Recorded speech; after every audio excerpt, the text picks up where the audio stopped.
Welcome, everyone. If you are joining us at the beginning of the hour, there might be a spot for introductions, but welcome to the Establishing Technology Footprints for the Advancement of Agribusinesses series of workshops targeted at the inhabitants in the Ahafo region of Ghana. My name is Efia Owusu-Fofie, and I am the founder of Coders Who Travel. Coders Who Travel is a United States-based 501c3 organization with a vision to inspire and advance the careers of computer and mathematical programmers in less developed regions of the world. Hold on, I need to start my video. Our mission is to deliver project-based knowledge, world-class work experience, and career-defining professional communities. Our scope is on both underserved communities in advanced countries, as well as emerging regions in developing countries like Ghana. This is a timeline of the highlights of activities we have conducted since we filed for our NPO since December 2016. Time will not allow me to touch on all of them, but certainly it has been a mix of great adventures through to 2021. Currently, we would like to relaunch a Veterans Can Code initiative in the US and internationally extend our travels to rural towns like the Ahafo region we are targeting today. If at any point you would like to support us today and beyond, these are the multiple ways of giving to Coders Who Travel. Your donation goes towards key items for dispatching coders and empowering the community with laptops, projectors, internet, transportation, accommodation, etc. expenses. With me are our partner representatives, Carla Villalobos representing Microsoft, and Honorable Kobi Amwamensa representing the Amend Foundation. Shout outs to our social media partners, the Insifu Group, Baobab Entrepreneur, and 2112 Charity. During the program, as you get insights, we encourage you to share on social media with your friends and family using the hashtags that the social media team will be sharing during the presentation. And so please monitor the chat for relevant hashtags. Kobi, over to you. And you may have to come off mute. Yeah, hello? Hello? Yes, I'm Engineer Kobi Amwamensa, the founder of Amend Foundation. Amend Foundation stands for Amwa Mensa Education, Nurturing and Development. We primarily operate in Ahafo, that's a rural part of Ghana, which is an agriculture-based community. We always look at nurturing the youth in terms of, in areas of concentration have been education. In education, we provided scholarships for a lot of youth, for a significant number of youth. We've just started on our literary clubs in the community. When it comes to the area of healthcare, we have actually organized four health screenings and clinics, whereby we provided free medical healthcare and medication for approximately 10,000 residents of the Ahafo region. In terms of skills training, we've been concentrating on and providing entrepreneurial skills and construction skills. And in construction skills, we've been concentrating on brick manufacturing, and we've trained about 150 people. So for Amend, when you say Amend, we say passion in action. We're always looking to partner with other organizations because we believe in partnering with organizations to alleviate poverty in agriculture-based communities, typically concentrating on the youth. Thank you very much. Thank you, Kobi. Carla, it's your turn. Hey everyone, good afternoon and good evening to those of you who are just now joining us. I am a community development specialist at Microsoft. I've been with the company for about 5 years, and a lot of what my work is centered around is education. I work on a team that focuses on virtual education for the underserved communities locally, nationally, and globally. And we also connect with nonprofits and help them to get them set up through Microsoft's Give program for matching volunteer time and donations. And we connect them with philanthropies to obtain software grants and special pricing on devices. And I'm really grateful to be here, to be partnering with AFIA and Coders Who Travel, and to be able to support in this event and bring awareness to this mission. So thank you, AFIA. Thank you. At this time, let me share my screen again, because that always helps me reorient. So we just had a 37-minute break, and now we're ready for the next presentation. Make your own story in PowerPoint and Word, and it's presented by Dr. Barry P. Young and Joseph Lawrence Hammond. Over to you, Barry and Joseph. Okay, terrific. Thanks, Sophia. I'm wondering, do I Thank you. share my screen, or are you? Share your screen. Yes, so I shall do that.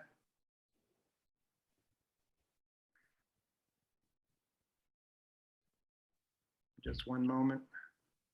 Sure. Okay. I might have to. Choose screen one. Whatever you do, choose. Barry, are you there, or did we lose you? I think we lost Barry.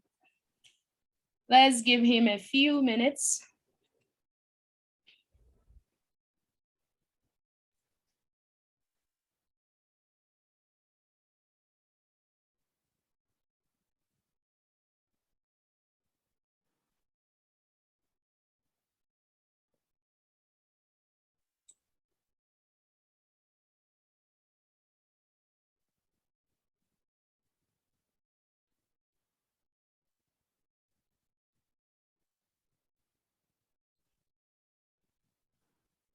Hello, Barry, can you hear me? Okay. Yeah. I'm trying to share this screen, having a bit of technical difficulty here. Does everyone see my screen? Yes, we see it. Oh, okay, you see the screen, yes? Yes. Okay, thank you. Okay. All right, so good afternoon, everybody. Again, my name is Barry Young. By training, I'm a communications researcher. So this is a nice opportunity to be able to talk about a good mentality and mindset to have whenever you're presenting your story. In this case, using particular tools like PowerPoint and Word, but as you'll find, and as you know, in the world today, there's so many tools at our disposal, so we're going to incorporate that as well. And let me know if there's any technical issues. Let me advance the slide here. Okay, everyone sees the slide advancing? Afia, we're good? Mm-hmm. Okay, so yes, so the title and the presentation is Make Your Own Story in PowerPoint and Word. Okay, now as we know, PowerPoint and Word they've been around since the 1980s, and these are very well-known and very powerful tools. Usually, if you've been in the world at all and been near a computer, you know, Bill Gates has had a profound effect on how our world has been shaped. So you know these tools very well, invariably, and they've been around for quite some time, predating what we know of as the internet that we use, even though forerunners that were around back then too. So what's important to note is that you shouldn't use these tools in isolation.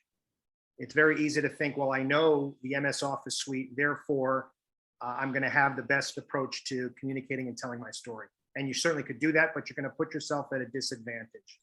So obviously, optimally, they should not be used alone. Instead, they should be used as part of an armamentarium, which is just a fancy word for the equipment you use for a certain purpose to communicate to your audience. And indeed, depending on generationally, that's going to be expected if you have a crowd under 30 or under 25. they're going to expect you to use other tools in addition to PowerPoint and Word. So the theme of what I'm talking about is using theory, which I'll get to in a moment, and then the techniques, but then the other technologies as well.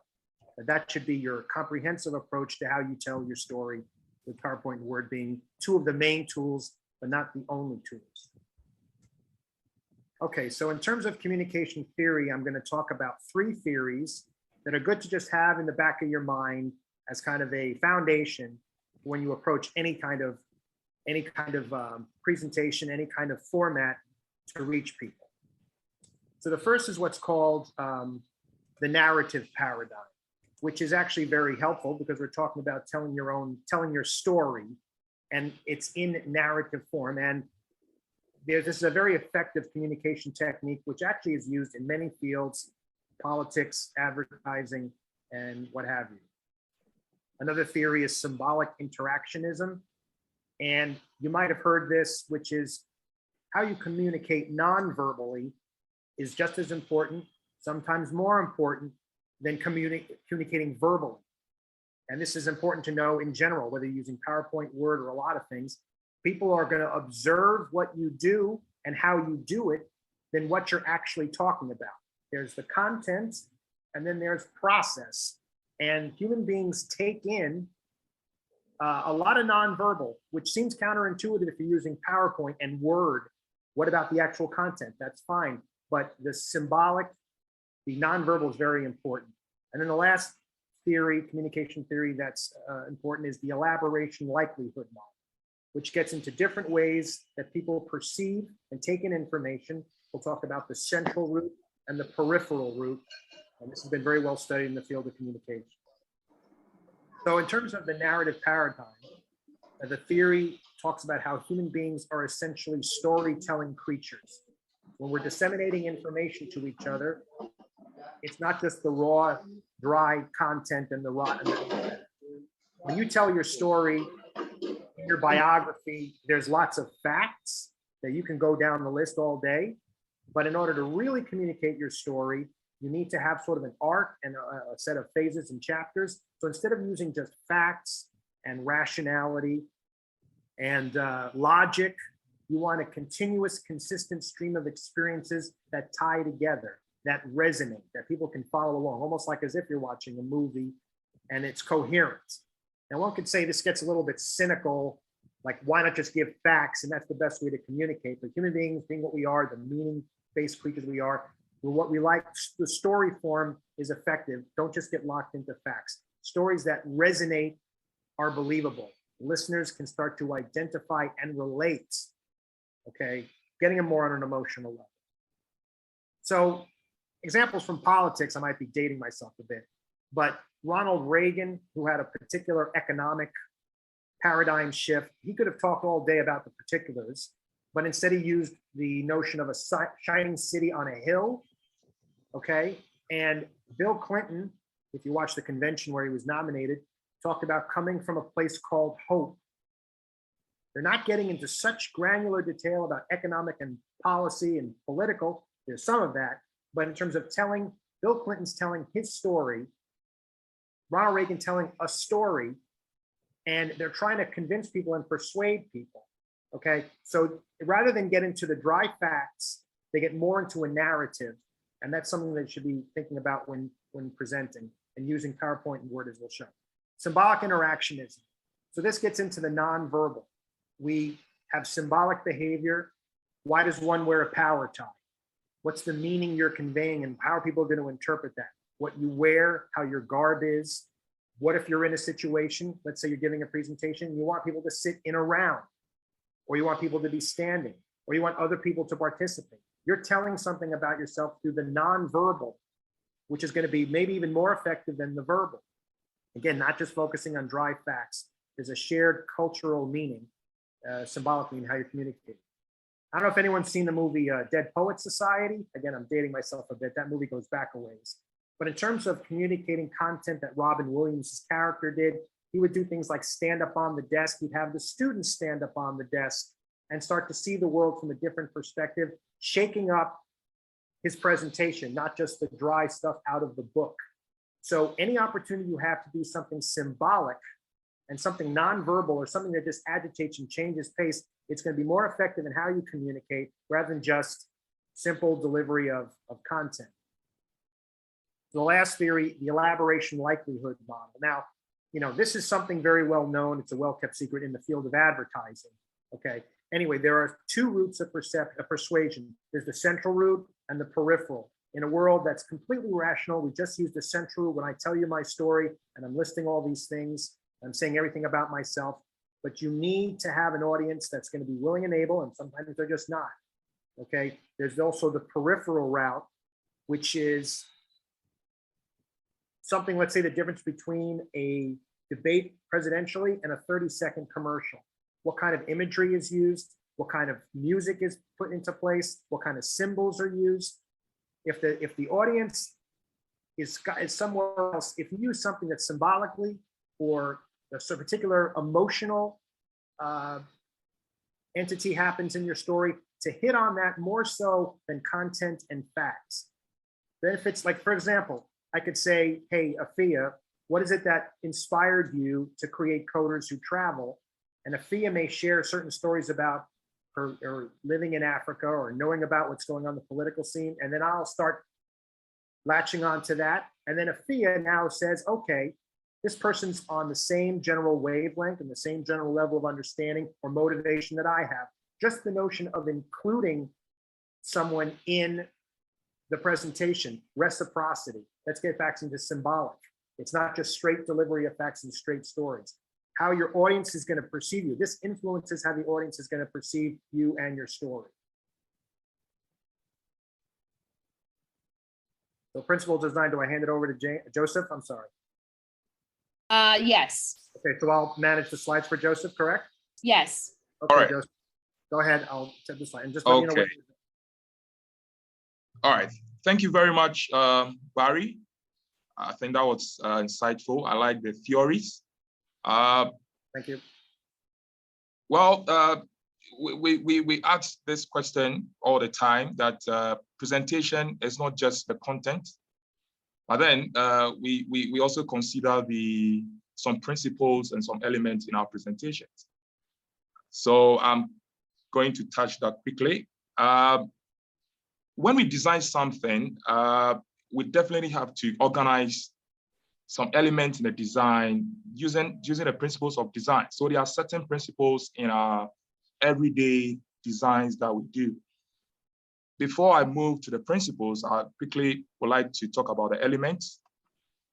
We have some elements that we already know, like the lines, the colors in our presentations, our textures, our forms, our shapes, and then white spaces. Those are some of our elements. And then we have our principles of design. There are quite a number of principles. Can you move to the next slide, please? Yeah, the next one. Next one. The next one. Thank you very much. Right, so these are some principles of design. You have your content, you want to present your company's report, but then what is the feel and the look of your presentation? When our brothers and sisters presented their content, I saw a couple of things that I'm going to mention in my presentation. With our principles of design, we have something like the balance, we have the pattern, we have the rhythm, emphasis, contrast, unity, we have harmony, we have proximity, hierarchy, and so on and so forth. Now, when we talk about balancing or balance as one of the principles of design in our presentation, what is all about this balance? What is all about this balancing? How do you balance in your presentation? How do you create this sort of effect in your presentation? This typically, or this refers to your visual weight of your design. So in your presentation, you have symmetrical elements, you have asymmetrical elements, and then you have the radial elements. There are some elements, be it shape or lines or textures, that you align them equally. So those are the symmetrical elements. And we have some that you don't align them equally. Those are the asymmetrical. And we have some that you align them from the center, or they emerges from the center. That is what we call the radar. So when you are designing, you try as much as possible to work with these elements or with these principles. You don't just put an image in your slide and then just leave it as it is. But then if you want to create some kind of contrast, if you want to create some kind of some balance in your presentation, you need these visual weights. And then we have contrast. We all know contrast, but it simply refers in our elements. It's just the difference between your elements in a design. So with your shape, what are the contrasts in your shapes? Some shapes, will come out, quite faded. Some we use them as watermarks. Others we just use the full shape. Some you crop it with a third-party applications like Photoshop, Illustrator, and so on. And then you embed it into PowerPoint. And also placement and size of your elements. So this covers all. And then we have another one that we call emphasis. When you are creating a presentation, definitely you emphasize on certain elements, certain images. So you want to use an image as your focal point. You don't place other elements or the sub elements as they come or they appear. But where you have your focal elements, you just emphasize on that. So how do you emphasize on your elements? You can emphasize on it by resizing it, making it a bit bigger, or changing adding some special effect to the image. So this talks about the emphasis. And then we have patterns. Let me use Coders Who Travel as an example. I want to design a presentation for Coders Who Travel, a template. Now, as a creative strategist, what I can do, it's so simple. I don't want to be repeating the images on almost all the slides. Even if I want to have the image or the logo of Coders Who Travel, maybe the background, I'll pick Coders Who Travel image, fade it a bit, and then tile it or use this as a background image. So you can create, a repetition of the logo as your background. So every time you open your presentation, you open your slide, it comes with that image as your background. So these can be classified, or these and others are some of the principles that we have in our designs. There are quite a number of them, but I just want to focus on these ones. And then I like to move straight to color. In every presentation that we present, on every slide that we present, one of our key components has to do with color. Joseph, Yes? Are you still on principles of design, the slide deck? It looks If like. you want to advance to color, I think that's another slide, Joseph. Yeah, you're talking about color. So. Oh, sorry. Okay, so move. I've already explained all these ones. Okay. Sorry about that. Sorry. Color, okay. Okay, sorry. So Sorry. Here, is that good? All right, I'm good. Right. So usually what happens is when you are presenting you have your file, you have your document that you want to present, you have your slides.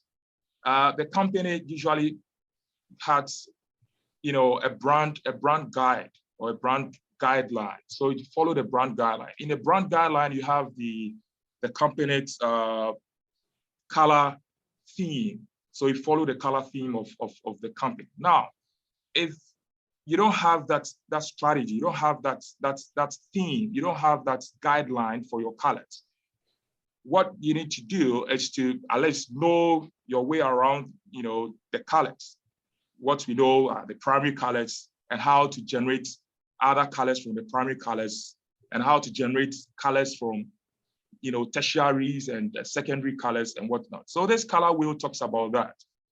We have the basic three colors that we all know, the red, yellow, blue, and those colors are primary colors.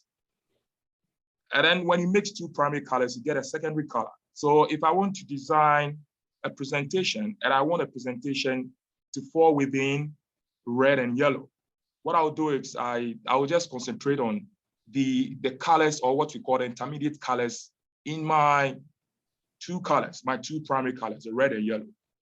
Right, so I'll use red, I can use red, orange, I can use orange, I can use yellow, orange, and I can use yellow. And then we have our basic neutral colors. Those are the black and whites. You can just apply those colors to the presentation. And then on the other side too, we have yellow and blue. So same applies to that. You mix yellow and blue, you get green. You have shades of yellow and green, and then you have shades of blue and green. And then the other one too talks about the blue and then the red. We have the violet and the shades of red and violet. So those ones can be classified as the cool colors. And then we have colors that's, you can call the warm colors. I don't want to go deeper into this. This is just for the basics. So as a designer or a presenter, one of the key components that you focus on is your colors in your presentation. Right, you can use colors to tell a story. You can use colors to work with your variations. You can use colors to work with your, what have you. So you don't just pick any color and then you present it. What you need to do is just pick a color. You can also create your own color scheme. So PowerPoint, Microsoft Word allows you to create your scheme, and then you go to the scheme and then you follow the scheme to create your presentation. Next slide, please. Right, so these are some of the schemes that we have. Please go to the next one. Okay, so text color is crucial in your presentation. Please take note of that. Text color is crucial. So I've already mentioned that. Please don't just pick any color. Follow your brand guide. Consult your brand manager. Take the brand guide. Take the colors in your brand guide, and then follow it to create an appealing, slide. Please go to the next one. Right, the next slide that I'm going to talk about is typography. We all know typography. We're using typography in our presentations, and we know the basic fonts, Arial Black, or Jarian, and what have you. But when you talk about typography, we seem to forget a lot about this typography. And then if you want to design or want to work with our presentation, we just pick any font of our choice, and then we just use. I know a lot of people like this Algerian. So whenever they are creating their presentation, you go for Algerian. But then quickly, we use typography to better convey ideas or create mood. So when you are working with your typography, it's not just adding text to your presentation and then change the font style, the font size, and then the font color. But then if you want to create some variations, you want to create an idea, you want the main heading to have, let's say, 24 points, and then the subheading will have 16 points or so. You are creating some kind of flow, you are creating some kind of connection. So we use this typography to do that. Now, going forward, we have two types. I can say we have two types of this typography. We have the serifs, and then we have the sans serifs.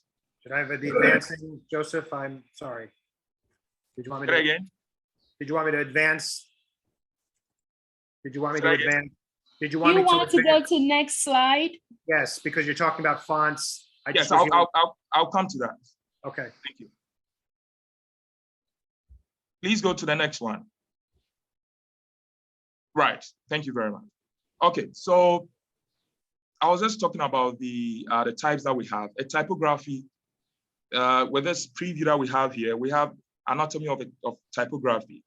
The first font is different from the word typography. So this simply presents the two types of typography that we have. We have what we call the sans serifs, and then we have what we call the serifs. So there are some fonts with strokes. We have some fonts without strokes. So when you are designing, when you are creating a presentation, you don't just pick a font. Oh, I like this. I like Times New Roman, and then you pick Times New Roman. Fonts with presentation, fonts with strokes, we have a special design for that. And then fonts without that too, we have that. Please move to the next slide. Okay, this is an example of a serif font. Like I mentioned, a serif font has a stroke. We have Times New Roman, we have Georgia, we have the, just name them. Those are classified as the serif font. And then we have a Gothic font. We have those without a stroke. The next slide, please.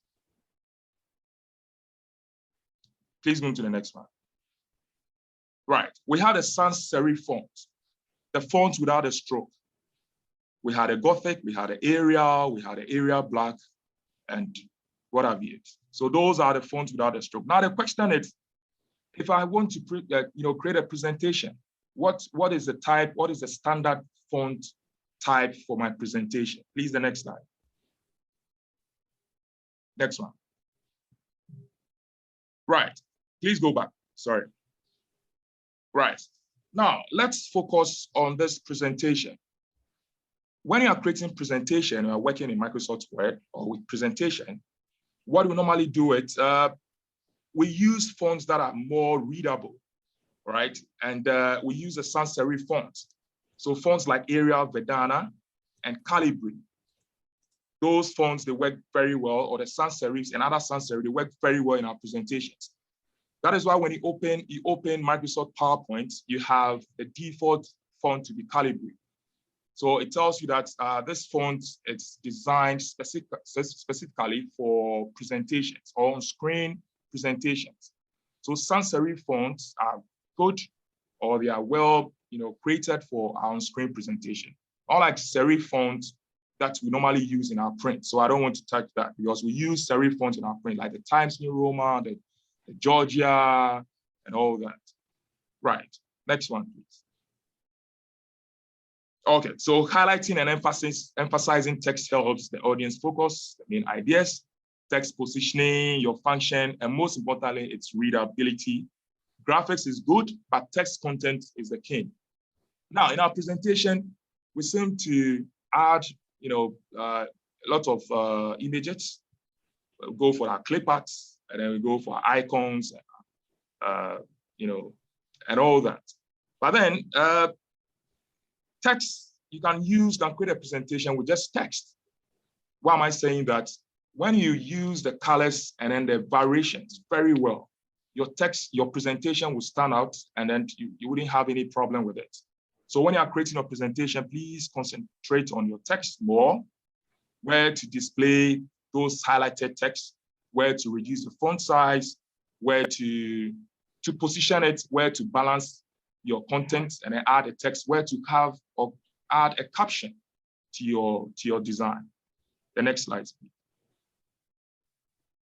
Right, now there are some golden rules in this typography, or when you are creating fonts or you're adding font to your presentation. There are quite a number of them, but quickly I would like to take a couple of them, and then we just move from there. Please move to the next one. Right. Our next slide has to do with one of the golden rules. It says, choose your font wisely. Now, in your presentation, you have to be consistent. If you want to go for Arial Black, please use Arial Black throughout. If you want to use Verdana, please use Verdana. But what you can do is, you can add some dynamics to your Verdana. What are those dynamics? You can make a text bold, you can make a text italics, you can make a text small, you can make a text regular or neutral. So you don't have to use more than 2 to 3 fonts in the same presentation. You pick a Verdana font, you can have the variations. Normally, when I'm creating my presentations, I use one font, but what I do is I work with the variations. But if you want to use more than a font, you don't have to go beyond 3. You pick 2 fonts, cool, you pick 3, and then you can work with the variations. And then you can also work with the sizes, like I mentioned, and also the color for the font. Please move to the next. Right. Go to the next, please. And then we have font personality as one of the golden rules. I believe we all have a brand personality. We have a personality as our own personality, individual personality. So as our font, if you are creating a presentation and want to have a very good presentation, you concentrate also on the personality of that font. Your presentation would have to be formal. You choose fonts that will give you that formal presentation. Your presentation would have to be fun. You choose fonts that will make the presentation fun. There are some fancy fonts. But normally what happens is when you use fancy fonts and you transfer the presentation file to another computer, and the computer, that new computer has the standard font, and your fancy font is not on that computer, it converts all the fancy font to the standard font. So please, when you are moving the font, try as much as possible to copy or send a copy of your font to that of the new computer. So font personality is also key here as one of our golden rules. Next one, please. So these are some personalities. We have friendly, we have cold. You can use Calibri, you can use Georgia, Times New Roman, Vedana, medium, emotion. And then we have uncertain, we have forceful, and so on and so forth. Please move to the next one. Titles should be big, and your main text should be readable. I think I've already talked about this. When you are creating your presentation, please be mindful of this. When you create a presentation, your main title should be big. Other titles should be, or other subtext, we have the standard sizes for it. So the next slide talks about that. When you are creating your font, please go to the next one, please. The minimum font size for your body text and your bullets should be around 18 points. Your preferred font size for body text and bullets should be around 24 points, and a preferred font size for heading or titles should be 36 to 44 points. So you see, there's some kind of variations in this. So let's say I have Vedana as my main heading. My sub would have the same Vedana, but I'll reduce the size. And then I have the body. Body will have the same Vedana, and I'll reduce the size of the font. And then there, I would have some italics. I'll have some styles. I'll change the colors, have some variations, maybe red, shade of red, tint of red, intermediate, and then work with it. Right. Next one, please. Make your heading stand out by using a larger font. So I just said that with your body text being not too much than 18 points. All right, next one, please. Right. It seems when we're working with presentations, we try as much as possible to to make all our contents more visible. So we end up by changing the font to all caps. I've seen a couple of presentations with that. So I'm saying just go easy on those caps. When you're working, caps works well in titles, or if you want to use them in your designs and all that, or you want to emphasize on a couple of texts, you can use the caps, but not the entire text, the entire document. You don't have to use all caps for your document. We use caps to emphasize or to lay more focal, indicators in our presentations. So when you are creating your presentations, please be mindful of the caps. Don't just use the caps and then make all the text bold. Don't be shouting at your audience with your text. You have the caps, you have all caps. It creates those emotional effects to your audience. When they see the text with all caps, it shouts at them. So please don't do that. If you make everything bold, nothing is bold. So that's my message for you. You make all the text bold, nothing is bold. So just create some variations. You have some key sentence, some key components in your presentation. Try as much as possible to emphasize on that. Highlight it. Some people underline it, that's fine. Make it bold. Can even increase the size for that text alone. The next one, please.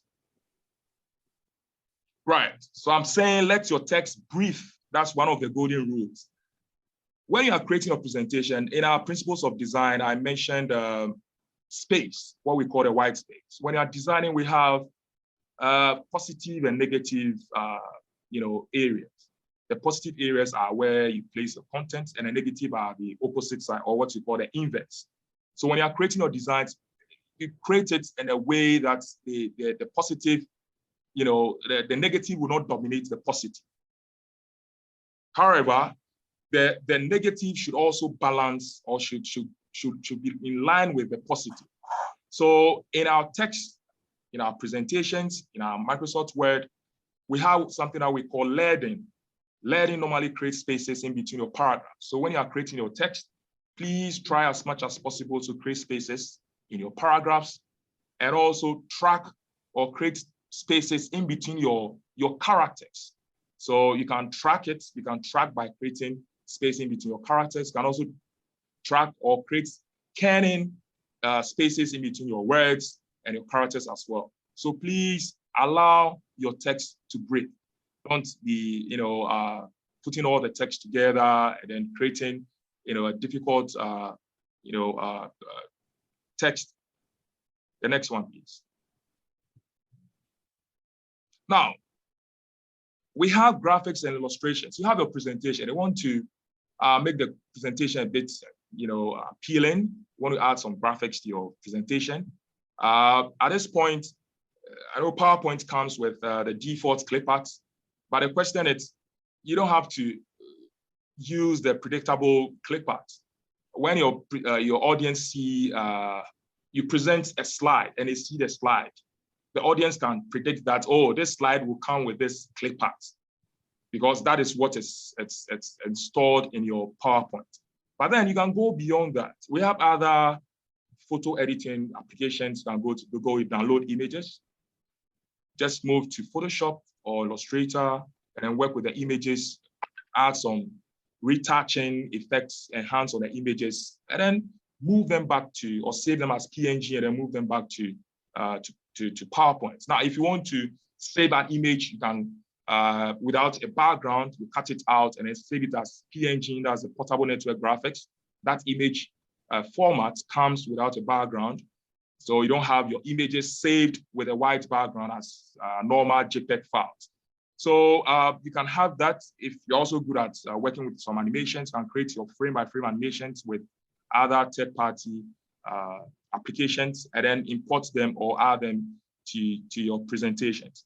So simplify rather than complex. You don't have to place too many pictures or graphics in your presentation. Icons, normally when I'm creating presentation, I create my own icons. I use the brand guide. I create, I follow the guide. So I create my own icons and I use icons in my presentations.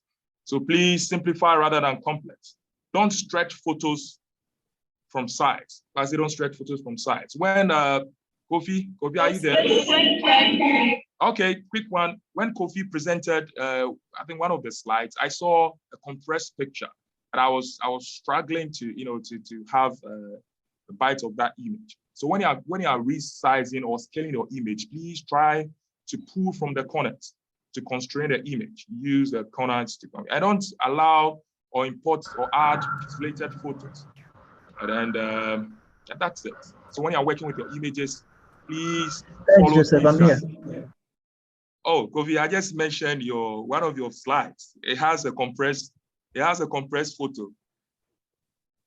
Yeah, Kofi, I saw it and I wanted to change it, but I couldn't find the picture on the internet. So okay. So in a nutshell, I can say we've learned something. Learned about the principles, learned about typography, the colors, the color scheme, learned about the graphics, how to work with illustrations, and what have you. So these are just the basics. I'll hand over to my champ, Barry. Barry, it's your turn now. Thank you very much, audience. Okay, thank you, Joseph. Okay, so the final part for our presentation is getting a little bit into presentation techniques. So one thing you want to focus on is making sure that your presentation doesn't come across as one-dimensional. There's a lot of possibility to make things a little more interactive. And in doing so, you're going to activate more sensory channels for your audience member, and it'll affect them more deeply. In the field of education, there's seeing, there's hearing, there's touching, there's showing examples. You have to sort of come from many angles or triangulate or how many other angles to attack to reach your audience rather than just making it one-dimensional and narrow, which is easy to do if you're just using PowerPoint and just using Word in the traditional way they were used for decades. And again, and Joseph was alluding to this a bit, in terms of how you're presenting it, it's going to have an effect on your audience and how they react. One of the challenges in general, when you communicate in general, you want to strike that balance between boredom and sensory overload. You don't want to underwhelm or overwhelm your audience in conveying your story. So we talked about typography, color theory, and scheme, the layout and positioning. Just talking a little bit now about the use of hyperlinks and animations. and then balancing, being concise with the content you have, and also a little bit on data visualizations to get that happy medium between boredom and sensory overload and being interactive. So in this case, hyperlinks are really something you should look to do when using either PowerPoint or Word. And there's no accident they afford these possibilities. It's not an accident they have it there. So you can take a quick sojourn to like LinkedIn, to a LinkedIn link, or perhaps going to a quick link on YouTube. I've done this when teaching at universities where you're doing a lecture, then you throw in a YouTube clip or some clip for just a few minutes to make it in vivo very quick so that you're going to give a little bit of elaboration to your audience rather than just content, and just pure text. And the visual medium should be varied rather than a static presentation of slides. So, an example of that, let's say, is with coders who travel. Okay, if I wanted to elaborate a bit, I would have quick link to the website and reading about that, quick link to Afia's biography, okay, and any other video content you want to do rather than just slide after slide. And you're using animations and hyperlinks to catch the audience member's attention. And PowerPoint and Word, really, as I said from the beginning, should be used as a springboard for other programs, and as we'll see in social media, other sites as well. Now, this is important. Use these features judiciously. If you get excessive with the animations, it could prove distracting and undermine the effectiveness of your presentation. People don't necessarily want to see gimmicks and whiz-bang stuff. We all see, okay, you know how to use this particular dissolve feature or entrance or exit feature. But if you overdo it, then it's just a little bit of a, it looks silly rather than, and it undermines the gravitas of what you're trying to do. And again, this is a very common problem, more common than we would care to acknowledge. A lot of people will throw the kitchen sink at someone. They want to convey a lot of stuff in a slide, and then we see basically the Encyclopedia Britannica up on a slide. This still happens. I don't know why, but it does. For example, this is from I think from Afia's LinkedIn page or the coders page where I want to talk about it. So boom, I want to get everything down. The audience member looks at this in a PowerPoint and says, they'll start to turn off. Do not force the audience to read a great deal. That defeats the purpose of PowerPoint. This causes fatigue and boredom, and it dissipates your points. People do not respond well to have the kitchen sink things thrown at them. This does really very little for the audience, and you're going to undermine whatever your emphasis, what your preferred emphasis are.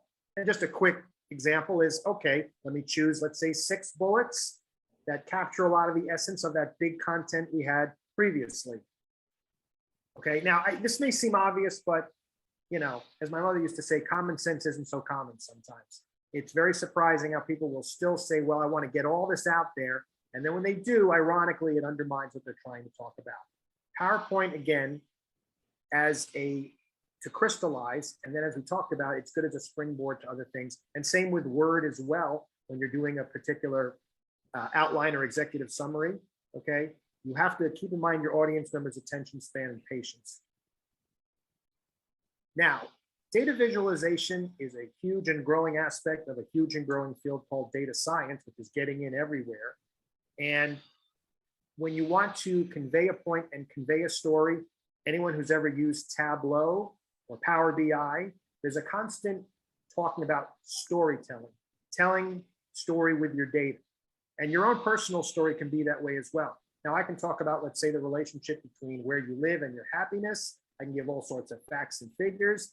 I could use everything in a very linear way, or this is from Gapminder, which is a terrific website that does all sorts of data visualizations. I can present something like this. And as they say, a picture is worth 1,000 words. And what kind of variables and visualizations are going to be best to tell your story? You could easily have 2 different axes about, year in your life and how much you experienced certain, medical conditions or athletic experiences or whatever. Don't be afraid to use a data visual tool, a data viz type tool, Tableau or Power BI, just an example. Google Studio does stuff. Don't be afraid to put that into your PowerPoint, to put that into a Word presentation to help tell your story. Because again, I'm already mixing it up as I've done before. I'm doing it now, where I'm now looking at something that's speaking to me without words. I'm using hyperlink, I'm using pictures, I'm telling that instead of just the litany of text. Okay, the final point I want to look on is social media, because, and this phrase is a little bit irritating, but it is true, your personal brand. That sounds a little bit slick. It's too much from advertising, but invariably people are going to identify you with a brand. Okay, Coders Who Travel has a particular theme of being a nonprofit, of being internationally, socially minded, educationally oriented. What is the brand of Coders Who Travel? What's the story of it? And, you know, Afia and her story, and because she's the founder. So this is how you communicate the story. You got to be aware of the social media opportunities. People sometimes use avatars. We'll talk a little bit about whether that's a good or bad thing, or the pros and cons, and then storytelling in real time, the malleability. So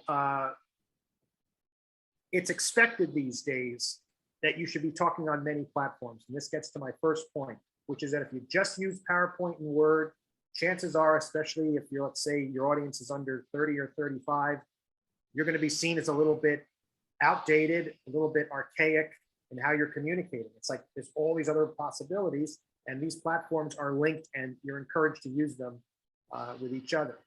Now, avatars can enhance your appeal. It could have some kind of extra taste and flavor and interest, but it could easily come across as cartoonish and distracting. So you have to use that judiciously.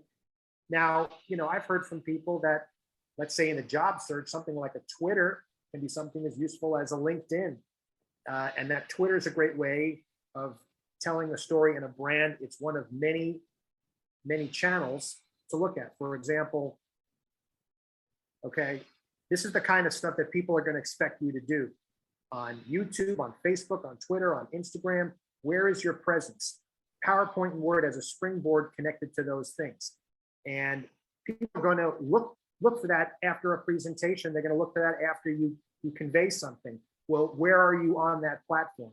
The PowerPoint and Word should be a springboard to that. If those things are missing, if you're not mindful of where they are, that people's eyes are going to be there, then invariably you're going to create a bit of a void for people, and they're not going to know as much of the story as you would like them to.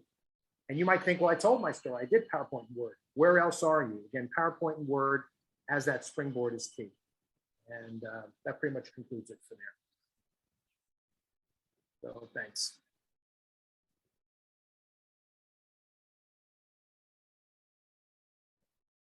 Unmute.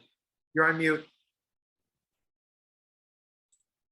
Okay, thank you, Barry. Barry, usually I'm telling people they're mute. Yeah. It's easy. Thank you, Barry and Joseph. Wow, I thought I learned a lot. I do see one question already. It says, for someone, this is from Naabia, for someone now starting out, how can one develop the brand guide? That is choose colors. Okay, thank you very much, Naabia. You know, brand guide, it's not only for the color scheme. It has a lot of components. So as a startup, you can have you have your logo. Now, before you even create a logo, there are colors that are designed specifically for certain, projects. When you take a scheme, a color scheme like shades of blue, all right? That shades of blue talks about, it's a color of trust. So you can see with social media giants like Facebook, tech giants like Dell, Intel, Microsoft, what have you, they use the color blue and they work with the shades. So the colors that we have, the shades, the colors we have, they are designed specifically for certain projects. So if your company or your startup, it's under, let's say, you are into groceries, or let's say you do something that has to do with, the ecological design kind of thing, right? Definitely, you have to choose the green shades. Okay, so the green shades are, as we all know, the color of growth and health. So when you are using green, then you are talking about growth and you are talking about health. Now, as a startup, brand guides are quite expensive. So if you want to hire, a creative strategy to get your brand guide, it's quite expensive. But then you can have just a mini brand guide from your logo. So first of all, you have a logo, you have colors for your logo. Now, what are the story behind those colors? You choose red for your logo. Why did you choose red? You need to explain all that to be able to get a good brand guide. So if you want to go further on this, if you want to get a brand guide, I believe you can share your brand identity with me. Then I'll advise you on how you can go on that to get a very good guide. Not just the color, even the typography.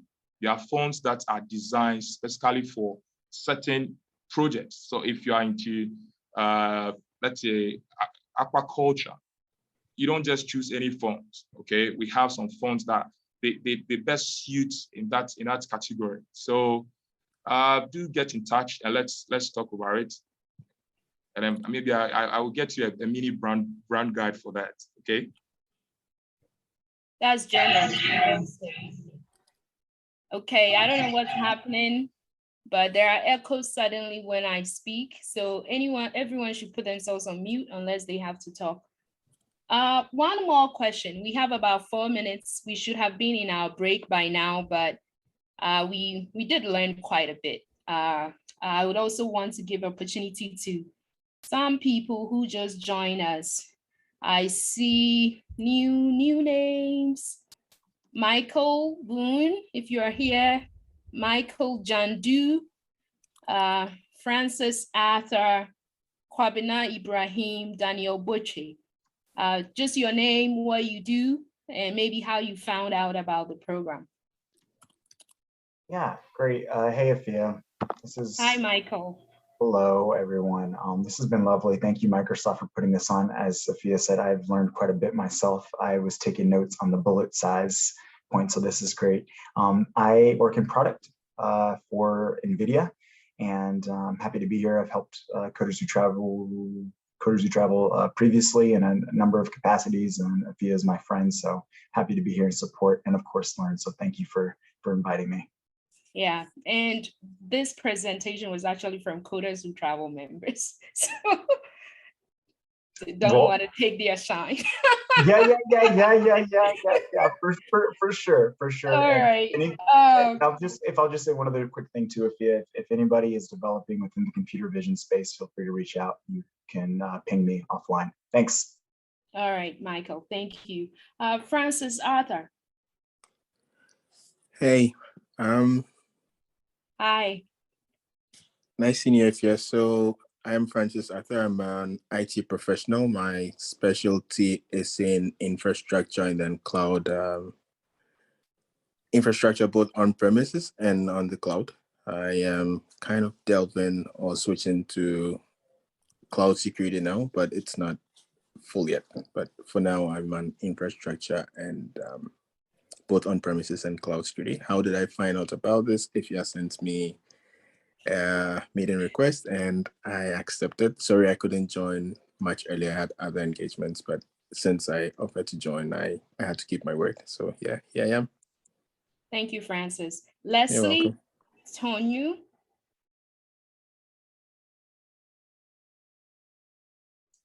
All right, Daniel Boche. Okay, sorry, Leslie, you can come back.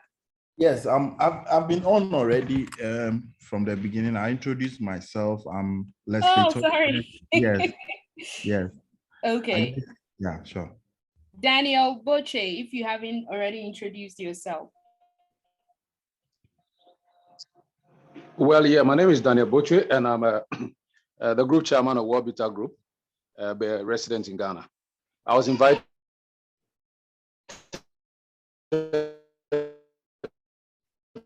by Joseph Lawrence. All right, thank you for coming.